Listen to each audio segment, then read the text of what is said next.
ఈ కాయలేంద్ర స్వామి ఇట్టున్నాయి అనుకుంటున్నారా? ఇవైతే తమ్మకాయలనమాట. ఇది ఫ్రై చేసుకుంటే చాలా మంచిది. అలాగే ఆరోగ్యానికి కూడా మంచిదనమాట. ఇంకా వీటితో అయితే ఈరోజు ఫ్రై చేద్దాము. ఫస్ట్ వీటిని శుభ్రంగా కడిగేసి ఇలా చిన్న చిన్న ముక్కలుగా అయితే కట్ చేసుకోవాలి. ఇప్పుడు వీటిని వాటరు, సాల్ట్ వేసి అయితే బాగా ఉడకబెట్టుకోవాలన్నమాట. మనకి ఎక్కువ ఓవర్ కుక్ అవనవసరం లేదు. కొంచెం సాఫ్ట్గా అయితే సరిపోతుంది. ఈలోపు దీని తాలింపు కారం అయితే తినే శనగపప్పు, ధనియాలు, జీలకర్ర, అలాగే పసుపు, కారానికి తగ్గట్టు ఎనిమిది కొన్ని మసాలాలు అయితే వేసేసి ఈ విధంగా మెత్తగా పౌడర్ లాగా అయితే చేసుకోవాలి.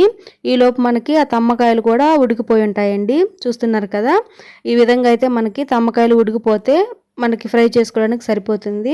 తర్వాత ఒక కడాయిలో ఆయిల్ వేసి పోపు దినుసులు అలాగే 2 కచ్చపచ్చగా దంచుకున్న వెల్లుల్లి వేసి ఫ్రై అయిన తర్వాత మనం ఉడికించుకున్న తమ్మకాయ ముక్కలు కూడా వేసేసి పైన బాగా గోల్డెన్ కలర్ వచ్చేలాగా మనమైతే ఆయిల్లో ఫ్రై చేసుకోవాలి.